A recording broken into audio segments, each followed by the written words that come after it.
Great. Good. I actually didn't know if I was going to be performing tonight. I came over here to meet Phil, and I was just going to hang out a little bit, but we got talking, and next thing you know, Frank came up and said, "You want to get on the list?" I thought he was handing out money, so I said, "Yeah, put me on the list." Anyway, now I'm going to do some of my routine that I used to do a long time ago in Tampa. I tell everybody I was on the same stage, performed on the same stage as Sarah Silverman, Pauly Shore, David Allen Greer, right? They were all the weekend openers. I was there on Tuesday on open mic.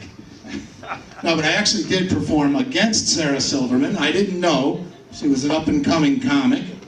It was a $50 first prize that night. She took it. And I thought, who's this bimbo? She put her video camera, she's running back and forth. I said, what is this girl? I mean, you know, she was just too serious. I had no idea. I had no idea she was going to be famous. I could have been Mr. Sarah Silverman, you know? Yeah, I could have been him. But anyway, so part of the routine I did back in Tampa, I had a prop that I worked with, and I don't have him here tonight, but he's my old friend. He's the one, the famous Choking the Chicken. So when people say, what are you doing tonight? I said, I'm choking my chicken, come on down. And people would come down and look, you know.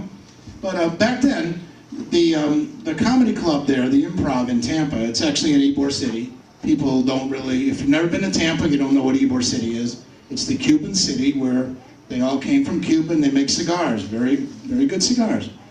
But the comedy club at that time was just starting their food menu, their full food menu. So I had the chicken, and this guy's sitting there, and he's really pissed because he didn't get his food. And I said, here, buddy, take my chicken. I threw the chicken on the table, and he wouldn't give it back. Now I'm halfway through the act, and he's got my prop, and I'm thinking, how am I going to get this chicken back from him? So I said, you know what? Take the chicken home. It's yours. So I gave away the first prop I ever had for comedy. Went to the first fan. I tried to play a joke on the guy. Instead, he took my prop. But I bought a new one. But the new one doesn't scream. The other one, I used to roll it up, squeeze it up, put it in my pocket. When I pulled it out, it used to go like this, you know. And I said, well, what would you do if you were in my pants all night? You'd come out that way too, no air. So, okay, anyway, social media. Let me get onto that, because there's where my good stuff is. Facebook, I call it Ass Book. Because everything you do, every stupid thing you ever did to make you look like an ass, that's where it ends up on Facebook. Every time you're drunk, you're high, you took a piss outside, it's on Facebook tomorrow. I don't have a Facebook page yet, I'm building it. I'm starting to come back into comedy, so I gotta build a page. So anyway, my dog is even ahead of me on social media. Yeah, she's on WeBark. She's got her own webpage, there's a big bone over there, and she got a fire hydrant in the corner, and yeah, she's a girl, and yes, she pees on a fire hydrant. And you ladies know what I mean, kind of back up on it and kind of do that hover thing you girls do in the toilet. I know, because I go in the unisex bathroom and the seat's all wet, and I'm thinking, there's not a guy that I know that could pee around in a complete circle and not miss the spot. So I know it's from the ladies. But anyway, I got a good dog. She's a good dog. She sleeps on my bed right in the middle. Yeah, it's too bad she wasn't a girlfriend. That's the kind of girlfriend I need, to stay right there. But anyway, let me see what else I got to tell you. Wow, let's see. Drawing a blank over here. Let me think. Yeah, Donald Trump. He found out he was going to hire the Mexicans to build a wall between Mexico and the U.S. But he figured out that if he hired them to build a wall, as they're building it on one end, they're taking it away on the other end. So he contracted with the Chinese. And the Chinese said, we'll be there. We're going to do it, guaranteed. And you know what the first thing the Chinese president said? You'll not file bankruptcy, God damn it. Because every time Donald Trump did something, every big dollar he ever made, you filed bankruptcy right behind it. Well, hell, you could all make money if you filed bankruptcy. You open up a store, you sell all the merchandise, and you file bankruptcy, don't pay anybody. Anyway, the Chinese are going to build a wall, you watch and see. And they're going to send it one brick at a time through Federal Express. They're taking down the one they have and shipping it over, real easy. It's one of those pre-assembled kits, mark, go by the numbers, very easy.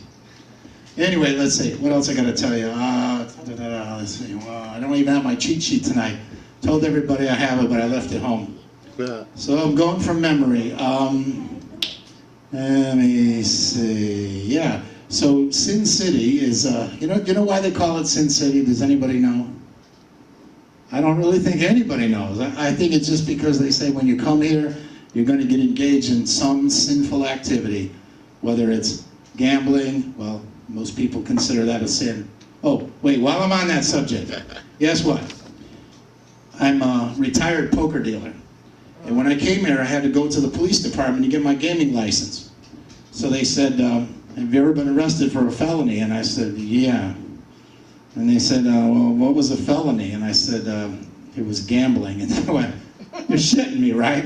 This is a joke. You're telling me you got arrested for gambling and you want to get a gaming license. Well, we ran a poker game in Florida.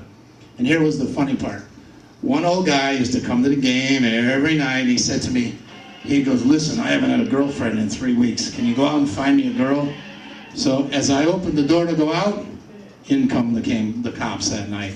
Yeah, it looked like a scene from Cops. It was really bad. They came in with the camera, with the mask, the guns, and everything. So my poker management career began and ended in Florida. It was 2 years. We did good. We made a lot of money, yeah. But the competition turned us into the IRS. This is a true story, and that's how we got busted. The guys were so jealous. We made so much money, they called the IRS on me, and that's how we got busted. They called the Sheriff's Department, Hillsborough County, and boom, in they came. But when I'm applying for my gaming license, they just thought I was just telling a complete lie. They couldn't even believe that I got busted for gambling, and I want to get a license to deal poker. But that's a true story, anyway. Okay, I'm going to leave you with one thought. You've seen that commercial. Every channel, every TV channel says, and remember, do whatever you want, because whatever happens in Vegas stays in Vegas. That's not true. Whatever happens in Vegas makes you scratch when you get home. I'm Bidigoom. Thanks a lot. Thanks for your time.